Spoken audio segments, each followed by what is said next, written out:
All right, let's go ahead and get right to recording. What's going on, everyone? Welcome back to the Moosey Gaming here, and today we're going to talk about our KvK matchmaking. And that's right, we're going to KvK on my main, which was something that is kind of long overdue, I'll say. Yeah, we had a full skip, and in today's video, as well as during the live stream here with the chat, we're going to take a look at what opponents that we're going to go against, kind of go over the entire KvK matchmaking, as well as kind of take a look at my account as a whole, see what marches I'm going to use for the upcoming KvK, and also at the same time, what changes would actually come into this KvK with my current setup versus the last one, as well as some of the new commanders that have been added that we'll be able to utilize in this KvK. It's going to be pretty fun. All right, let's see. And the chat is just talking about zeroing me. so that's fine. So for those of you who are in the same KvK matchmaking as I am, if you guys are wondering where you can find those information, you guys can actually go to the what's this called? Hot threads. And then it will actually give you this map, which is what we're going to basically use as a basis for today's video, as well as a live stream. So if you guys ever want to take a look at that, you guys can definitely do that if you're in the same map as you are. But let's just go to paint. Yep. So this is a KvK map. KvK Ties of War. You guys might be already familiar with this, but yeah, this is very standard 4-camp war map. You know, Pass 4 is going to open, and then Zone 5 for this one, this one, this one. Oh, hold on. I want to use a different color. Yeah. This one, this one, this one. This one will be actually competed over. And this KvK matchup alliances have been determined. And it's going to be Fire and Water versus Earth and Wind. And just from the look of it, Earth has the most amount of power with 71.66 billion power, right? But yesterday during the live stream when we first looked at this, we already kind of took a look at it. They're a little bit lower than KP. And that is because they have a lot of younger kingdom. 3652 has 20 billion power as a kingdom alone. But unfortunately, yeah, their KP is actually a lot lower than anyone else in this KvK, maybe with the exception of 3248. But yeah, that's a little bit concerning. Also, at the same time, in average, I think their power is really, really high. Our allies' water camp's power is really, really high. But the KP is kind of lower on the lower end, especially for the two younger kingdoms that starts with 35 and 36. So that's a little bit concerning, but yeah, they do have the most power. And I think the Earth camp here actually has the most amount of KP. So I guess this is probably the only way that we could have done this. I'm not part of the kingdom leadership, so I don't complain about matchmaking. We'll just try our best to make sure that we do have as much of a fight as a kingdom as we can. And what is actually also different from past couple maps that we have fought, this is a massive KvK with 20 kingdoms in each in the entire map. We have 5 kingdoms within our camp, as well as our enemies also have like 5 kingdoms within their camps. And I believe they're either really high B or really low A, as far as what I can tell. But yeah, that's where we are. And I think everyone else within this KvK is going to be probably the same. And given that we're actually going left versus right, fire plus water versus the earth versus wind, earth plus wind, we're most likely going to go into KvK Zone 5 fighting here. From our end, let's just go ahead and change the color. Yeah, from our end, move into Zone 5 to compete against the Earth. Obviously, Earth would actually bring their forces down here. If we win, then we'll control this area. If we lose, then we'll lose this area. And then Water Camp right here is most likely going to push out all the way here. And then the Storm is actually going to collide with Water Camp on the bottom front. And then if if we win this side but lose the other side, which is usually what happens, right? One side wins the one war front, and then the other side wins the one war front, then the water would actually go ahead and claim this area right here, so that they have like evenly matched up buff. If it's the other way around where the water does win their zone, then we don't, we'll go ahead and take the buffs within the kind of like the connecting zones at the end of the day, so that we have more or less even buff count that we go into as we go into kind of like the past 7, past 8 openings into these zones. And I think once the past 6 opens, we can kind of go into this zone right here. Everyone else will also kind of move into their respective zones. We just go ahead and get the water. And then we'll go ahead and fight probably the Earth Camp over here on the outer. So our main opponent within this KvK will be Earth Camp until King's End, basically. And then same will actually happen with the Water Camp versus the Wind Camp as well, right? And that's why it is crucial for us to at least have like even number of the buffs that we're controlling, because we'll still be fighting against our main opponent within the altars as well as the past 7 open. Now once the past 7 opens, most likely it's not gonna really impact anything, that we're gonna fight around the passes here and here, where usually past 7s are actually here. We've done this too many times, we all know the drill, but yeah, we're gonna most likely fight, and our bottom side would most likely collide over here in the past 7 as well. And then most likely we're gonna probably be able to stalemate on the pass. I haven't seen that many occasions where the one cam actually dominates the past 7 completely. There was one occasion, but most likely that doesn't happen. So yeah. And then once King's End opens, we'll have a couple passes. Oh wait, hold on. We'll have 2 passes that we control here, most likely. In usual KvK, the Earth Camp will have 2 passes here. Wind Camp will have 2 passes here, and then the Water Camp will most likely have 2 passes here, so that we have kind of like a evenly dueled out zones until the King's End actually does happen. And then we'll basically, whoever wins the King's End and the Ziggurat within the King's End will most likely just win the KvK. Is how Tides of War has gone so far. It's relatively boring, I would say. There's nothing really too crazy within Tides of War, you know. Nothing like Orleans where you can actually make some crazy marches.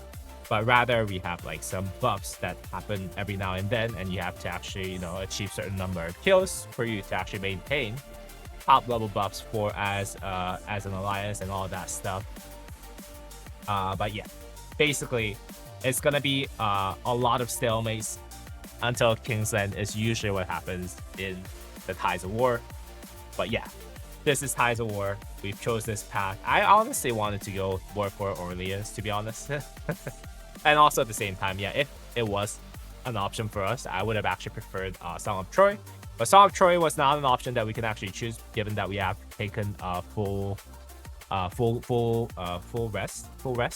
skip for that. So yeah, that was not the option. So yeah, Tides of War, we're familiar with it. Hopefully this will be a good fight. 1v2 in King's End Water Camp KP2 power, still concerning? Yeah. So let's talk about each and every camp that we have. The Fire Camp, honestly, it's probably the most average camp, right? We're what? Oh, we're actually the last place in terms of power, but we're 2nd place in terms of KP, right? So we're like the most average of all kingdoms, right? We have pretty evened out KPs among all 4 kingdoms at the top, except for the last kingdom, which is a young kingdom, right? And we all have like around 10 billion power. No no like outlier within the kingdom. It is what it is, right? We have like all kind of like standard kingdoms, 4 of them, and then 1 very young kingdom. We're very unspecial, I would say, within this camp. But look at other camps. Again, Water Camp, I'm very concerned because there's 2 very young kingdoms that has a lot of power.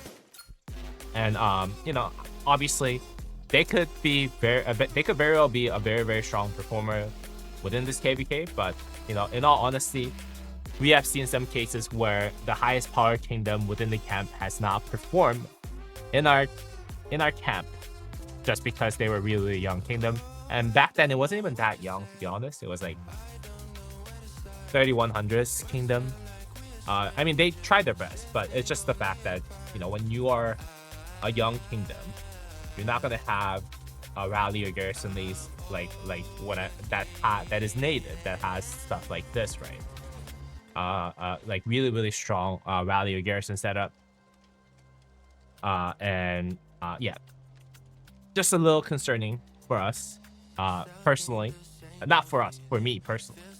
Just because, yeah, I have seen some occasions where younger kingdoms, despite the fact that they are matched really high because of their really strong power, if they don't have enough KPs, they tend to underperform. Is what I've seen, personally. Drain Gaming, sir. How's it going, Arblade? Yeah, but yeah, we have had worse. Definitely, if Water can outfill win, they will be empty by Kingside. Yeah, but you know, obviously, like what Kevin said, there's certain advantages of having a massive power advantage. As you guys can see, Water Camp has massive power lead above all the other kingdoms, right? They have like what, 16 extra billion power. If they can fill their flags and rallies and garrisons a lot better than other kingdoms, obviously Water would have a huge advantage. And yet, granted that they have some old kingdoms like 1587 and 1501 that has massive KPs as well. Like 1501 has like what, 639 billion kill point. Yeah. So if those kingdoms can actually lead the coalition or lead the camp really well, then obviously they will be really good mashup of those two like balances of really high power and low KP, and really high KP and low power. So yeah, I feel like Water, if they do work out their kind of logistics really well, then I think that will be no problem, right? Water has 2 old kingdoms. As long as those old maxed out rallies and garrison can set up, they'll be okay. Yeah, exactly. Yeah, we talked about this yesterday. So Water probably has a bit of a point flip, and that's my only concern. But yeah, they are, by all means, they have the biggest potential to like blow up within this KvK because they have so much power, they have so much KP, they have so many strong kingdoms that does have enough KPs. You guys get the gist, right? Our main opponent, though, this is where it gets a little bit concerning too. Yeah, our main opponent, Earth, has genuinely very high KPs. All 5 kingdoms have over 350 billion KP. And yeah, and they are, yeah, they're very scary for us. For me personally, they're very scary to just look at. I checked out some of their players. Yeah, it is a little concerning. I'm not gonna lie to you. Yeah, they have really strong players within their kingdoms, and they do have the highest KP within this map, which is where I would say, yeah, it's probably where people usually look at when they look at matchup, you know. So yeah, we have good kingdoms within our group, but then again, also at the same time, yeah, they in average have more power and punching power. Is what I'm expecting. So so yeah, our main opponent, Earth, is a little scary, to be honest with you, in our past 4 openings fight, as well as the outer fights, but we'll see, guys. We'll see. I have good friends in 1220, 2058, 2721, and 1501. Oh yeah, there's a lot of people there's a lot of kingdoms here. So if people like Arblade, who played this game for a long time, yeah, they'll have good friends everywhere else, everyone within this kingdom. So yeah, so I'm a little concerned. I'm a little concerned that we won't be able to hold off against Earth well. I think that's my biggest concern from our end. And then you know, I think I think water, if their younger kingdoms don't kind of perform, then that's also my concern as well. So yeah, it is a little scary, I will say. Not gonna lie to you.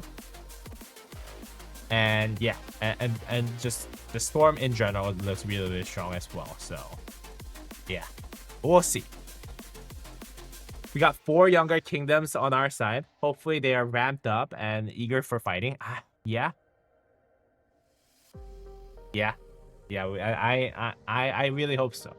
Why can't we fight wind off? I mean, wind is the opposite of where we are at. So like, we and wind were never gonna be like in the same team, I would say, right? So it was either we ally with water or earth. But yeah, a little bit concerning, but super excited. I mean, concerning means that there's gonna be a lot more fights. Personally speaking, but yeah. Hopefully we can give a big good fights here and there for the upcoming KvK. Alright, so that was me doodling around in my paint. Let's just go ahead and check out what I have for the upcoming KvK. Obviously, you guys, those of you who are actually watching my streams as well as my videos, quite regularly, you guys know that I have completed many updates for my accounts. So we'll go ahead and take a look at each and every marches that I'll be using for this upcoming KvK.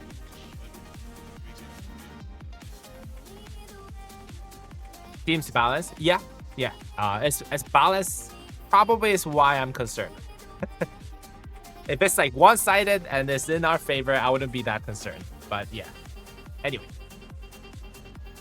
Anyways, it's the most balanced option we got. Yeah, I think it's the most balanced option we got too. Obviously, you can't undermine power. You can't rely too much on KP only too. Yeah, it was probably as good as a matchup guess, right? All right, let's go ahead and take a look at each and every marches that we're gonna bring out to the kingdom, to this KvK. First things first, my Arthur Pendragon. I'm gonna use him with Achilles, so it's gonna be Arthur Achilles. I do not have Kangam Chan maxed out. So if I do use my Arthur on the field, which is most likely going to be only during the outer fights, because otherwise I'll be rallying with this gear.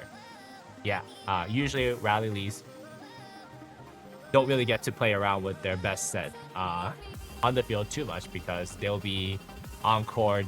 You'll be kind of like waiting for the field to clear up until you shoot your rally at the enemy objectives. So yeah, rallies don't usually get to play around with their main set, and it has been the case for me personally. But it does have the best gear in the game, especially for cavalry. It doesn't get any better than this. Iconic 5, full iconic 5, full credit, with 2 KvK sets, Navarre's Control, and Ash of the Dawn, and 2 pieces of Hellish Wasteland boost, as well as breastplate. And also at the same time, Ring of Doom and Horn of Fury, all maxed out iconic 5 and crit. And Delta setup, I think I can proudly now say that I have one of the best Delta setups that we have in Rise of Kingdoms. I do not have the best setup, apparently. I've seen what Addie has for her setup. She has 2 special inscriptions that will give her massive advantage over me. Two armaments that have special inscriptions on top of legendary and normal. So yeah, she would have about 3% extra attack advantage over me. But my setup is pretty crap.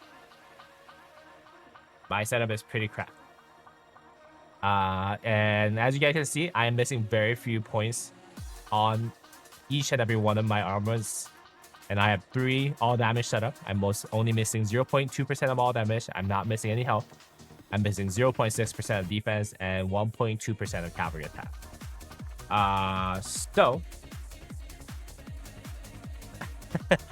But she doesn't know. Yeah, Addie might not know that I exist, so I can just claim out that I have the best cavalry gear set, and she might just not know that I do exist. But yeah, so this is the setup that I have. I'm pretty satisfied with it. I'm not going to reroll any more on this setup. Instead, I'm going to actually focus more on having another kind of like cavalry set for the armament setup. just because of the fact that if the new Delta 2.0 that we're set to actually have by the first half of 2026, which is in the next 6 months, I might need to have both Delta and the Delta 2.0, which means that I need to prepare, scrolls like this, rerolled, fully ready to go, just waiting for me to inscribe legendary inscriptions on it. So that's what I'm working on. I'm not going to touch this. And also, there's another reason why I'm not touching this is because if I do hit the pity for the Delta, I'm hoping that I do get a double inscription with legendary inscription in one of them. I know that that's kind of crazy chance that may not ever happen, but hey, one's got to hope. One's got to hope, right?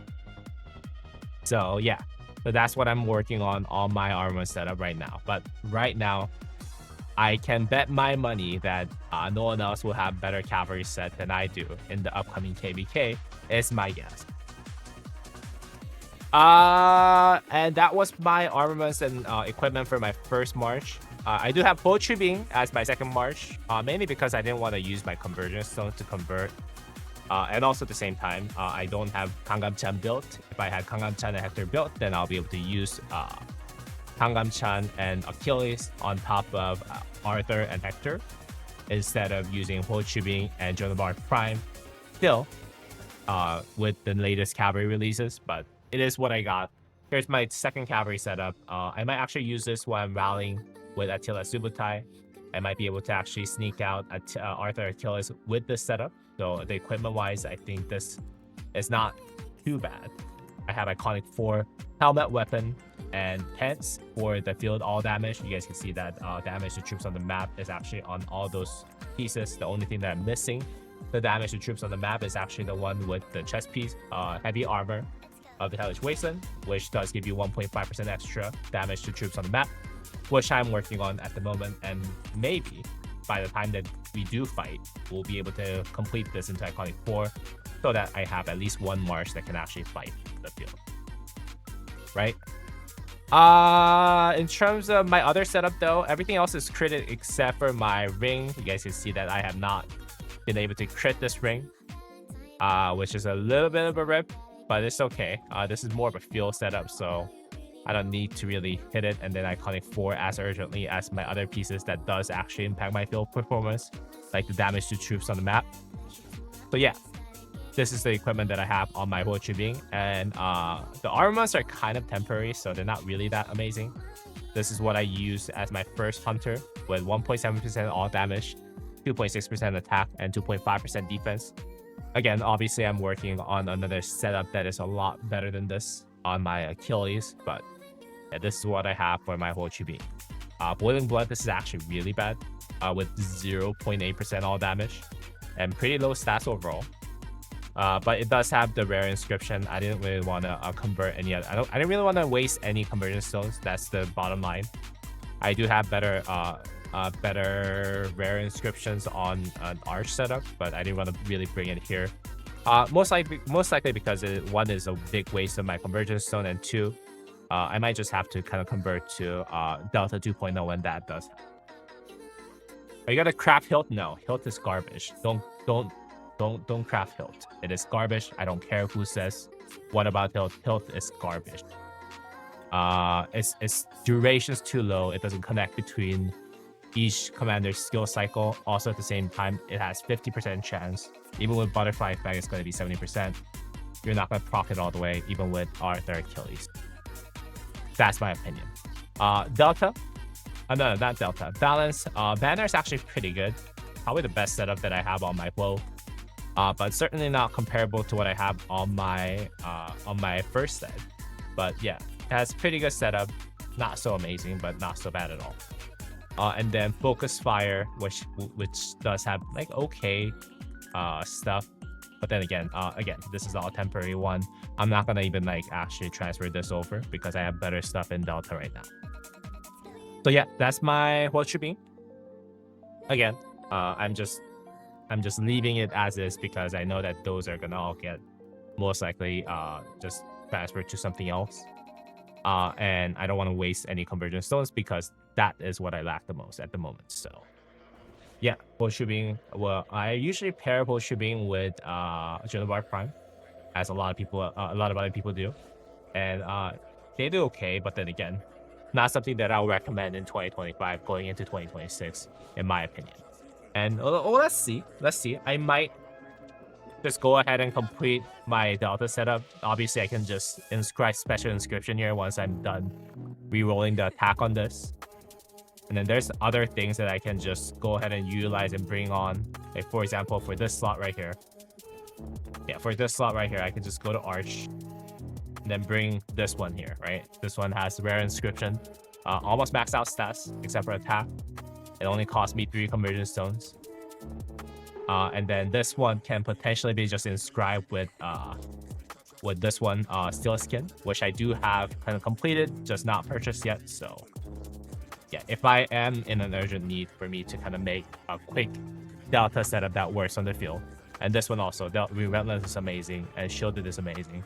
Just in general, this set is actually just pretty good. So yeah, I might bring over a couple other armaments from the other set. The only problem with that is if I do inscribe Legendary Inscription on these, then it will cost me a little bit when I do kind of convert those into the Delta 2.0. But it would really depend on what I can actually afford at that point when I do fight in this next KvK. But yeah, so that's what I'm working on. So first set does not change, but the second set I do have kind of versatility on that. In terms of commanders, like I said, I am using Arthur Achilles for my first march, but that's going to also use the whole set that I just introduced you about. The Arthur Achilles setup will be actually used on my Attila Subutai, or Attila Arthur, or Subutai, Attila Achilles, or Subutai Achilles, depending on what I use on the field. I've tested out Subutai Achilles. It's actually pretty good, in all honesty. But it's just the fact that Achilles does not really reduce the smite damage too much. Was kind of like my biggest kind of worry there. But if someone is actually garrisoning with David Hector, I might be able to use Attila and Achilles as a rally lead, or Subutai Achilles as a rally lead, as that has worked okay in penetrating through the enemy garrison. It's the only problem that it had was that after capturing when it's garrisoning on Ark of Osiris League, which is where I tested, Attila Subutai did a better job of defending that garrison until we have a garrison lead into that same flag. So, but in KvK setup, that doesn't really matter. In terms of my Qin my Qin is actually my next march. It's actually been updated not too much.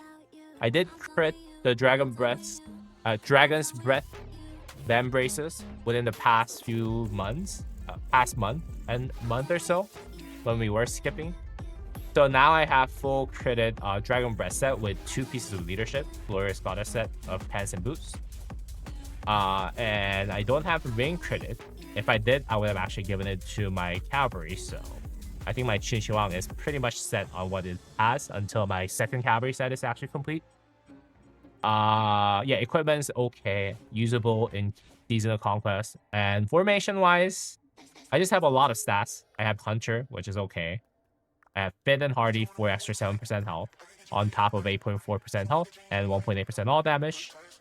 Brutal for extra attack that I'm missing from the actual rolls themselves, which I don't think is too bad. And resistance for the 2.5% more counter attack damage. It's just one of the double inscriptions that I have, right? So I'm using it for now.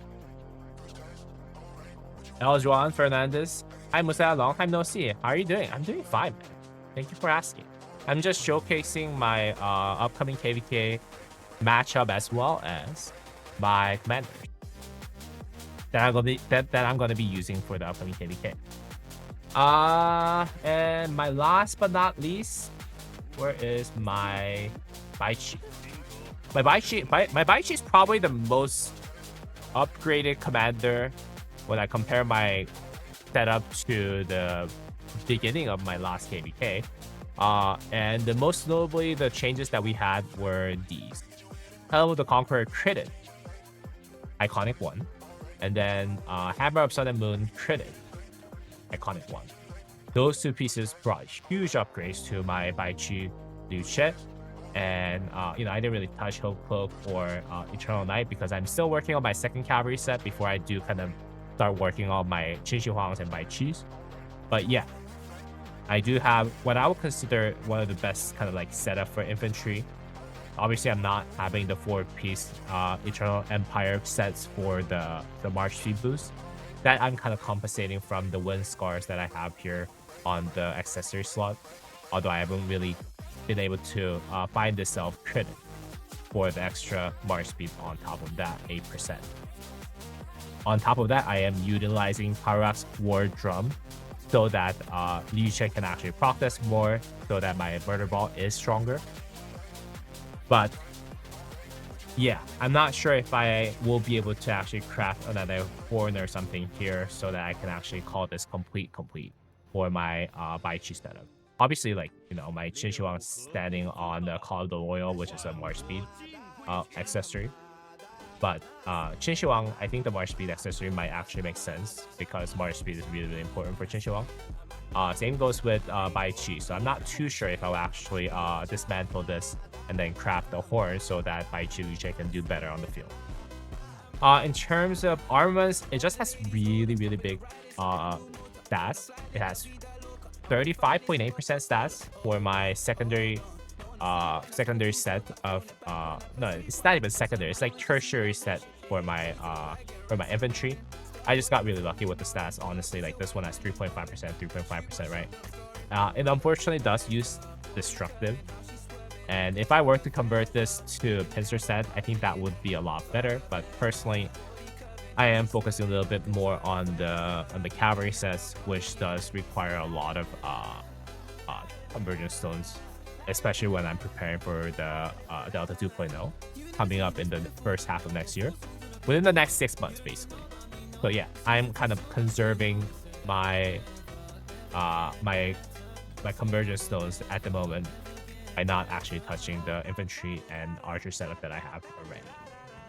But not too bad, not too bad. What did you miss? You didn't miss much, man. I'm just going over all the marches that I have right now. Aside from that, I'm most likely gonna dismantle all the Guan Yu's here. I have this set up just for the Sunset Canyon stuff. Most likely this will be helpful for my Lost Canyon when I do go into KvK. But as soon as I need more materials, those would all go to the forge and get dismantled for material. Guan Yu is holding on to some wedge formation, but again, this is just to make sure that I do have a spot in the Sunset Canyon. You guys can see that it has about like 31% stats overall with focus fire. So it's nothing that I have that I can compare to anyone else that I have in the first 4 March lineup. I also do have a siege tower set up though.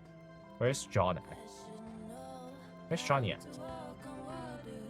There you go. John. Yeah, I do have a siege tower set up with John and Gonzalo paired up. Why John instead of Gazamata, you would ask, is because I think rage gain for Siege March is really slow. And the fact that John has 15% extra rage gain is actually huge in my opinion. That's why I originally built John. But as I take a look at other people who has amazing reports with Gaza, I do kind of regret the decision to go with John instead of Gaza. It is what it is though. Yeah, my John and Gonzalo does perform okay on the field when I do have them set up. You guys can see that I have the blue gathering set up for the engineering credit so that they have 8% stats overall on top of a legendary weapon, which you guys might be surprised that I have this. But just for your reference, I was actually one of the most invested people to all those siege setups and all that until my cavalry just absorbed so much materials for me to complete this full setup that I had to dismantle a lot of the epic setup that I had for my engineering setup. So that was a little bit unfortunate. It still does perform decently. It's just that not as good as my other marches at the end of the day. And I have V formation that is just okay. Ballistics and lineups are okay because they give you 5% extra normal range normal damage. and 3% more damage while in the range mode, which is like 8% extra damage in total on top of around 29% stats. So yeah, 28% stats. Yeah, this is not too bad for me to have on the field if we are actually if we are in a situation where we can utilize this engineering marches at the end. Hey Raven, how's it going, man? What's up, Moose? March is looking good. Yeah, the first 4 looks good. My 5th march, I have half of them built here, half of them built here, so my 5th march is kind of meh, as always. And throughout the next KvK though, as you guys can see, I am trying to get my David leveled up as much as possible from the Midas Governor event. If I do win the first place in Davis Midas Governor event for this particular Midas Governor event, which is happening right now as we're speaking, as well as the one in 2 weeks, that will get me about 540 heads of David, and that will require me to only invest 160 legendary commander sculptures. In such case, I think I will be able to kind of prepare David and Hector combined together, fully expertise for my garrison setup. But it's really up to the kingdom leadership how they want to go about it. If I do not win the both of my Discover events that are coming up, then it kind of gets down to, okay, well, do I really want to run David with Attila with Delta setup? Like, because if you want to run Attila David, I think you do need Arch setup, to be really honest with you, because, you know, Attila does not do any combo damage whatsoever. So it does kind of put me in that dilemma, but I'll keep you guys updated on that. But I am building David. I just need to find out how many heads that I'm going to get from the kingdom so that I can actually expertise him out with minimum amount of gold head invested into him, so that I can also expertise Hector. And that's my current status on this rank. Well, KvK in 2939 is insane. Insane zero, chill.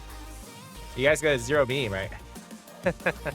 But yeah, so that's practically all I have in terms of the whole KvK situation that we have ahead of us into our 2939 KvK in Tides of War. I'm super excited. We're gonna go into war in exactly a week on the not war. We're gonna enter the KvK map in exactly a week, which is gonna be December 24th, which is also the Christmas Eve. I'll be actually down in SoCal, Southern California, around Riverside, which is where my wife's family lives. We're gonna spend a week there, and we actually bought a laptop just so that we can actually go down there and stream a little bit while I'm there. So don't you guys worry. I'll try my best to stream as much as I can, even during my time down in Riverside, unless the laptop does not have enough bandwidth to kind of stream everything. So be on the lookout for those. I will be able to stream all the kind of like map opening and all that stuff, and I will be coming back up to where I live, which is the Bay Area, Northern California Bay Area, on the 27th.